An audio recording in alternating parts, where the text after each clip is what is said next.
Hello, everyone, and welcome to the newest episode of the Jay Davis Show. Today, my guest is Bud Scruggs. He's the co-founder and managing director of Cynosure Group, a PE investment firm, and super excited to talk to him today. So, welcome to the show, Bud. Delighted to be here, Jay. Thank you. Do you describe yourself as a PE group? Did I get that right?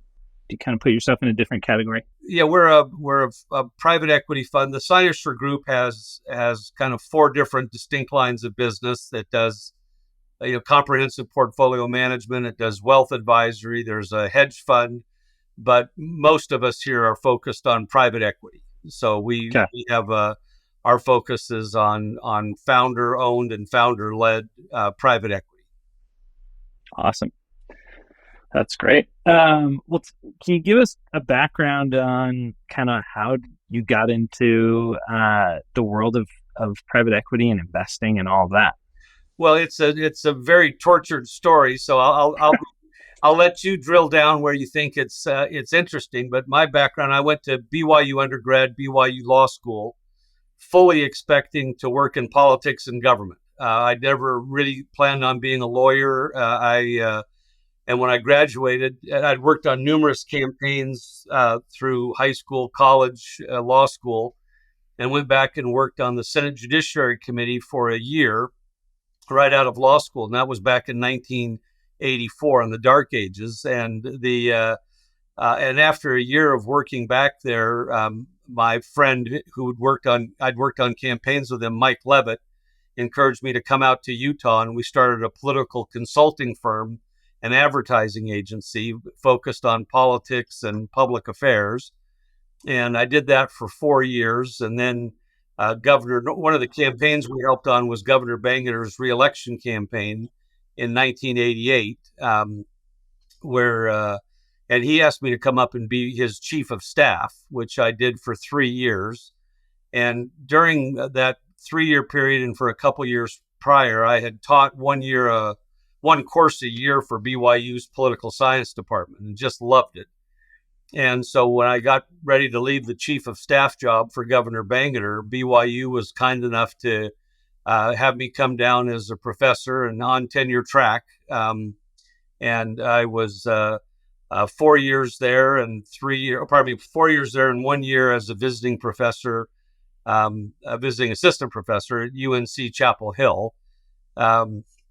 And I think anyway, I came home one night and I was unhappy with how isolated being a professor was and how sterile the publications were. And how much, even in political science, they didn't want to focus on real life experience. And I came home to my wife and said, I complained about it. And she sat down and reminded me that I had taken 2 pay cuts in a row to become a college professor. And then she said, in a surprising stern voice, she said, if you're going to come home isolated, alienated, and underappreciated, you need to be well compensated. And I looked at her funny and I said, are you serious? And she said, Bud, I will not be married to an unhappy, poorly compensated man. And she said, if you want to stay a professor, you better be the happiest professor in America. If not, do what a lot of men your age are doing and start increasing your earning capacity. And Yeah, it just seemed like an eminently fair, and as you know, there's no right answer. There's only trade-offs. And her view is that if I wasn't really happy, I should go do something. And so I had done some consulting work for a company out of New York called Leucadia National. And I called the chairman and he said, fly out next week. And they offered me a job to come on. And within a couple of years, I was running all of the operating companies for Leucadia. I spent 12 years there, and loved working with the deals people there. But my job was focused on the operating companies. And so after 12 years of doing that, I took 3 years off to serve as a mission leader for my church down in Sydney, Australia, and came home and did a couple of projects in the United States. But the last deal that I did for Leucadia was an iron ore mine in Western Australia. And so when I'd been home just a year, the fellow that had started Fortescue Minerals called me and asked me if I would move to Perth. And again, there was it's strictly coincidental that the last deal I did was in Perth and my church service was Sydney. There was those two had nothing else in common. But so after being home a year from Sydney, we moved to Perth for 2 years, and I set up his family office. I oversaw his private holdings and served on the board. And after 2 years of doing that, again, Shirley, my wife, once again put down her foot and said, this is a long way from home. And so we moved back here. I continued to serve on the boards, for another 2 years, but came back to Utah and we started the Cynosure Group. Randy Quarles and I have been friends since we were 19 years old, and he's married to one of the Eccles daughters, and the Eccles family had sold their operating businesses. They sold the last one in 2000, and by 2013, they really wanted to be investing in private equity again, and founder-run private equity. And so we started the Cynosure Group with Randy's brother-in-law, Spencer Eccles, and then with another colleague of Randy's back at Carlisle. Randy came from the Carlisle Group in Washington, D.C., and so we lifted out 4 people from the Carlisle Group and formed the Cynosure Group. So I'm sorry, that's a very long, but it's not. No, I love it. It's not the most direct line into private equity. And so I've spent the last 10 years finding founder-owned companies and investing in them. That's amazing. That's so fun. No, I think a lot of times that's how people get into interesting careers. They kind of, it's not a straight line. It's a squiggly line, and it takes a minute to get there. So in speaking to that, some of this multi-hyphenate, you've done a lot of things. You were a professor at one point. You've tried unique things different than what a lot of people who maybe get into private equity have done. How do you think that has helped you? I think every time we've talked, I've loved that you think about things in very unique ways. You approach things from kind of a different angle. How do you think that has helped, or what has been the impact on your path into where you are now? Well, again, there are trade-offs. So I have several partners that have done nothing but private equity their whole careers, and they are fantastic. I mean, they can, their work on an Excel spreadsheet is poetry. I mean, they're just really good. They're fantastic on structuring, but they haven't run businesses. They haven't, they haven't taken that risk. They haven't made those hard decisions.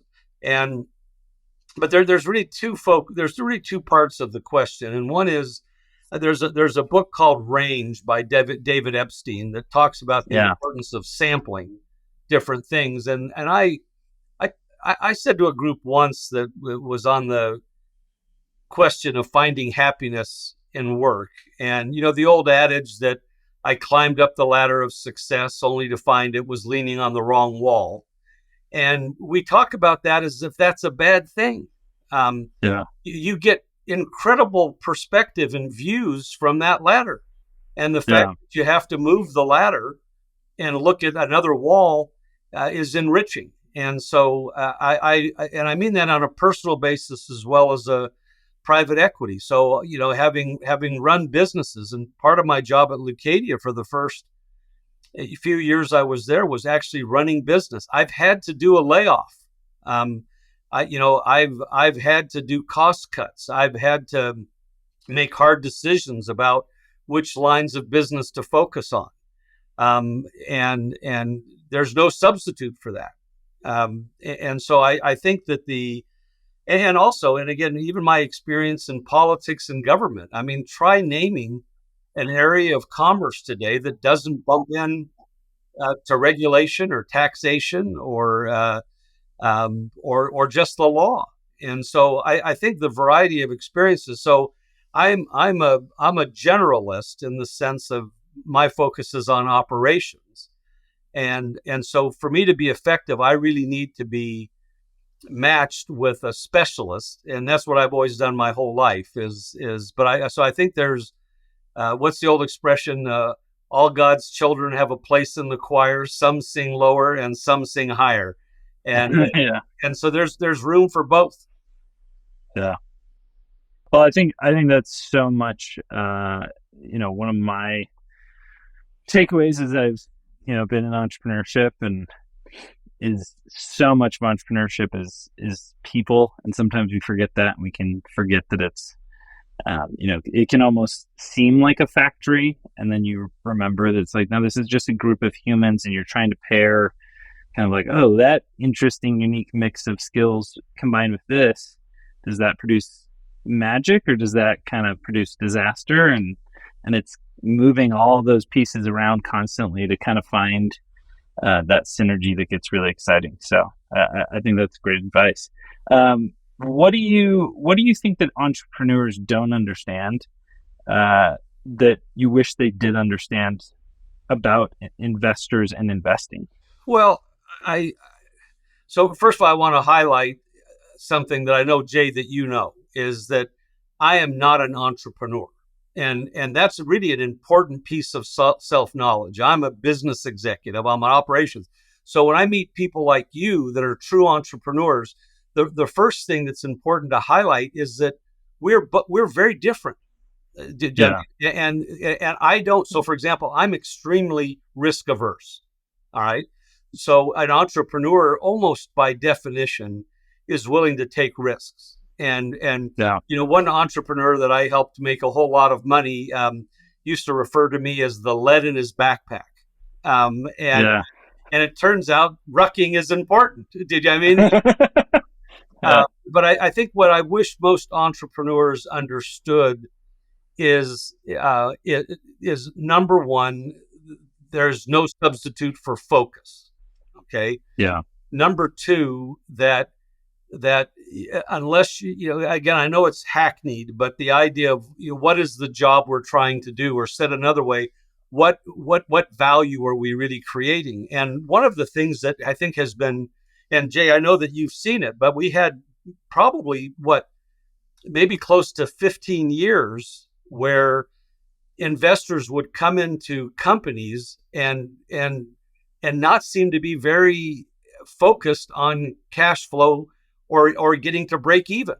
And of Yeah. course, some of the big names are legendary that had billion-dollar market caps and never made any money, and those are held up. But nowadays, it's almost, and you've seen it better from your perspective, but almost overnight, venture capitalists, which I'm not a venture capitalist either, but the VC world is zeroed hard into when are you going to start breaking even? And I think entrepreneurs, number one, focus. Number two, really be able to articulate the value. And number three, understand the importance of getting to break even. And again, every seasoned entrepreneur knows that it always costs twice as much and takes twice as long. And there's nothing wrong with that, but building that in. So I think those are the ones, the entrepreneurs that understand the power of a dream, but can tether that to gravity. I love that. That is really great. The power of a dream, but tethered to reality. What, as you look at entrepreneurs, what have you seen and what have you learned about how to help with that process? I think that's one of the biggest challenges of being an entrepreneur, is that it's just always the clock is always ticking. So how can people learn those lessons as quickly as possible? Is it just going through difficult experiences? Is it another way? But part of it, I think, is again, it comes back again to really refine what the idea is, what the business is, what the value is. Get that down where you can do that very quickly, And Jay, believe it or not, one of the most important things for entrepreneurs is not to be discouraged by people like me. All right. Yeah, because I remember I'm on the board of a growth stage VC firm out of Austin, and I was sitting with one of the CEOs, and this was 5 or 6 years ago, as she kind of was training her folks. And one of the things she said to her sales team is, if you find yourself defending the cloud, stop and get out of there. Okay. She just basically said, if you're trying to sell to somebody that doesn't understand what the cloud is and why they need to be on the cloud, don't waste any more time, because our product is never going to make sense to them. And I think an entrepreneur has to learn the importance of reps, of having high reps. And when you talk to a Bud Scruggs and he gives you that blank stare and doesn't get it, ask yourself, was I not clear on the idea, or does he just not get it? And if I just don't get it, move on and find somebody that does. And I'll never forget when the guys that formed Health Equity came to me. And I explained to them it was not going to work. Okay, there was no barrier to entry. Anybody could make a debit card, and please quit wasting your time on it. And they remind me of it when they see me, and they have fantastic net worths and have really added value. But and so I'm just so happy they weren't discouraged by me, and I'm also happy that I may have asked a couple of questions at the front end that helped them refine it. But I don't take any credit for it. I was so negative. That's great advice. I think that is definitely the hardest part of entrepreneurship. Is it's kind of finding that balance of there's times where people push back and you're like, oh, that's a good point. I maybe didn't see that. And there's other times where people make a point. You're like, you have to kind of filter and like, okay, but is that true? Like we launched a new product recently, and we've had some people say like, man, it's so expensive, but everything in the category is the same or more. And so it's like, so the way I approach that as an entrepreneur, as a product person, is, okay, I don't want to just throw that out, but instead maybe it's that people don't understand that most things are more expensive. But some of your products as well is that, again, if you're trying to sell me your product and defending the expense, it may not be worth following the conversation. If a person doesn't value, and I don't know what product you're talking about, but if a person doesn't value a good night's sleep, if a person doesn't understand, what do we spend 40% of our life in bed? Yeah. I mean, when I go to buy a pair of eyeglasses, I don't focus on getting the cheapest set out there, and so this is the idea of value. And again, there are things to learn. And I think one of the things that folks in your business, that if you come out of a meeting and say, oh my goodness, I just spent 90 minutes defending the expense, I'm not going to do that again. But I think that's it is important to learn from it, but not too much. Yeah. No, I think that's very good feedback, and I think it is a true talent and a nuanced talent. It's not, there's not a ton of hard and fast rules. It's a lot of gray, and so you have to be willing to kind of live in that ambiguity, which I think also entrepreneurs as kind of dreamers are willing to do. You have to be willing to live in the ambiguity of creating things and constantly adapting and really taking in information and adapting on it quickly. Well, and I meet weekly with our investment team, and a conversation we just had today is I told them, by the time you read about something in the Wall Street Journal, it's too late. All right. Yeah. Okay. So when you start reading about Crumble Cookies making $1 billion, it is probably not the right time to go out and find a cookie maker to back. Okay. Well, you've probably missed that. Now, the companion problem that's even bigger is trying to figure out which one is going.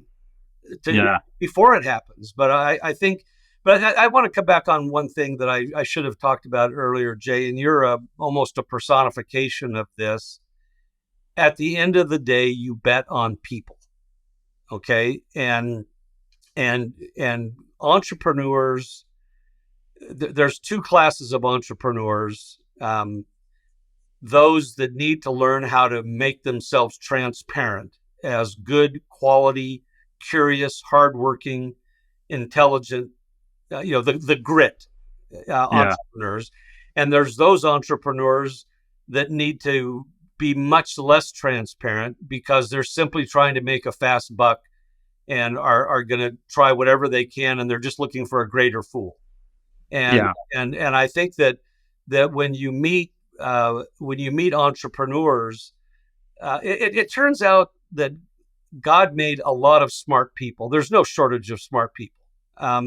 There's a lot fewer smart people with good judgment, but the real scarce commodity is conviction. All right. And an entrepreneur has to be smart. They've got to have good judgment, but more than anything else, they have to have that conviction to face rejection, to face hardship, to face that first layoff. That doesn't mean the end of the world, but it sure feels like it. I think Yeah. the entrepreneurs, they need to have somebody that they love and that loves them, that can kind of give them character feedback, because that's the most important filter. Yeah. Yeah. That is great advice. That's super interesting. I love that. Um, what are you reading? One of the things we've talked about before is books. What are you reading right now that people should be reading? More people should be reading.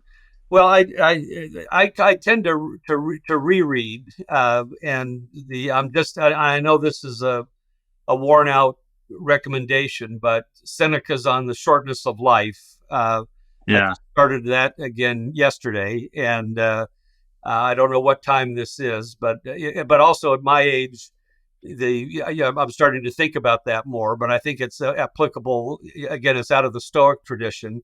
And then there's a book, and I'm drawing a blank on the name of the author, called Clear Thinking, and Oh yeah. the uh, it's by Shane Parrish, and Oh yeah. so much of, I don't know if you've had this experience, but most of the business and improvement books that I read are hooks. Okay, they're really, they should have been a good long article. Okay, Yeah. there's not a whole book there. And Clear Thinking, the first half of Clear Thinking is as good as anything I've read. The middle, the third quartile, is, and I'm just now getting to the last quarter of the book, and I hope it ends as good as it started. But these really bright people like Shane Parrish that write books, but they really have an article, and that they're the person that manages their speaking tour tells them they have to have a book, and anyway, so there's but I really do like Shane Parrish's Clear Thinking. I wish it was 25% shorter. Yeah. I think that's my general feeling as well with business books is I've embraced the idea that a lot of times you're just not going to finish stuff. I think sometimes people just are like, I started, now I got to finish it. And I'm totally fine. Like, oh, I started it and Let me tell now you I'm that just going to stop. the other book that I'm reading that I'm kind of chipping away at is Don Quixote. Um, Oh, yeah. and I'd heard about it and listened to the musical, but this is and it's really almost like Arabian Nights, where Don Quixote is a series of really good short stories. But when you think about how long ago it was written, Yeah. and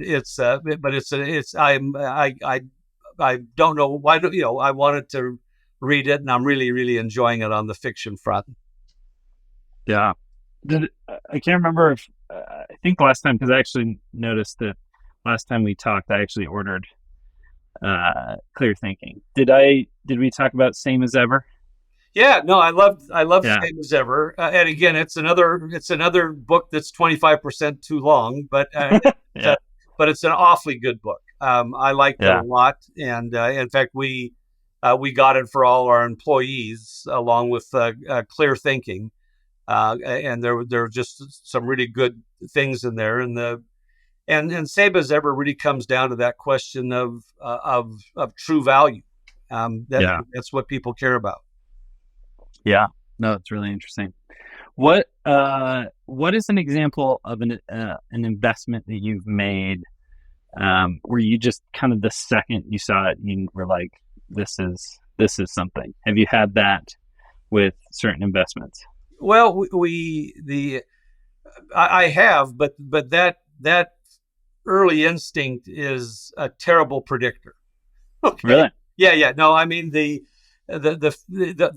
deals are hard to pick, and you know somebody once said that that most solutions are problems poorly stated, and the simpler a business appears, the more complicated it can be. But a business that we did that we just love, that when we're a year and a half into it, but it's a porta potty company headquartered out of Nashville, and the uh, and it just lends itself to, at the end of the day, a porta potty business is a route business, and so Yeah, it's vulnerable to some great data analytics, and the one thing, and it's a really fragmented industry, but so there's meaning that there's a lot of small to medium sized porta potty companies in small geographies.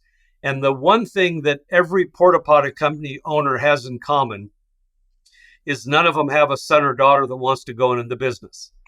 Um, yeah, and, and so you can buy these companies up at relatively good multiples, and to the degree that you'll apply um, current science and method to it, that anyway, so we're really excited about it. There's but there's other companies, there um that I've been really excited about at the outset, um that have turned out to be grinds. Now again, but when we invest, the possibility of our investments going to zero, or I mean, we're buying established businesses that have been around a long time. We don't overpay, and it's a totally different enterprise than venture capital, as you know, is a portfolio business where you invest in 12 and you assume you're going to make all your money off two. And the problem is you yeah, have no idea which two they are. In our business, we really protect our capital, but um, and and the businesses are pretty well established businesses in financial services, consumer, and industrial. But I tell you, um, you can't undervalue the power of execution, and having executives that really execute against a plan, that can make up for a lot of other deficiencies. yeah, yeah. That's great advice. I think I really like that early instinct can be a terrible predictor. It Yeah, no, we seems like and they and the other thing that we found as we analyzed our deals is the first year results are not a good predictor. So we went back and looked at every one of our companies to see how their first year results performed against our moderate projections. And the two companies that did the best against our projections have been two of our weakest investments. Um, and the whole business sale process really disables a company, or really disadvantages a company, and it takes about a year to get through it. yeah. Do you guys is that kind of usually your model for things, or do you like holding things for a long time? Our goal is we feel like there's going to be about 1 out of 5 or 6 of our companies that will want to hold a long time. And so we've actually structured our fund so that it has a continuation vehicle. So for example, we have one company now we've been in about 7 years, and it cranks out about 20% cash per year. It's growing, and I'm not sure we'll sell it. I mean, we'll give investors the choice, after a couple more years. Do you want to stay in this? And if you do, we'll do a really hard valuation, and we'll buy you out at the valuation. But if you want to stay, I mean, in investing, one of the things that people don't talk enough about is reinvestment risk. And Warren Buffett said that private equity, poorly executed, can be like cutting the flowers and watering the weeds. And too much private equity today, if they're 2 years in, the average in private equity is they're holding companies for just under 4 years. And so that means after 2 years, you're getting them ready to sell, which means you're deferring maintenance. You're not investing in people. You're doing M&A just to build up the top line, hoping that the results don't come home before you sell it. So we like to talk about holding things for a 7-year period, and really investing in the company. We're perfectly happy to reinvest the cash generated by these companies back into the companies for growth, and we don't use much leverage. So we're simply not we're not using much income for debt service. Yeah, that's amazing. I love that advice. I think that's very true. I think that, like you said earlier, one of my, and I've just done some small angel investing, but one of my kind of hacks is anytime someone comes in and all they're talking about is how much money they're going to make, that's usually a bad sign. Yeah, no, that's when you put your hand on your wallet. Yeah, because I think it's what you talked about earlier. The people who should be less transparent, they're just, Yeah. And then it's the person who is super passionate about what they're doing, the impact that they're having on customers, how they help solve customer problems, the power of delighting customers. It's those people that are like, hey, this person's going to do something, because they really do. The money is not the motivation for them. That's exactly right. So it's awesome. Well, time has just flown by. It was super fun getting to connect again and talk and learn from you. I have 4 pages of notes, which is always a great sign. So thank you so much for coming on and being willing to share your wisdom with us. Well, I'm a big fan of yours, Jays, and thank you so much for having me on the podcast. Look forward to many future conversations. Thanks so much.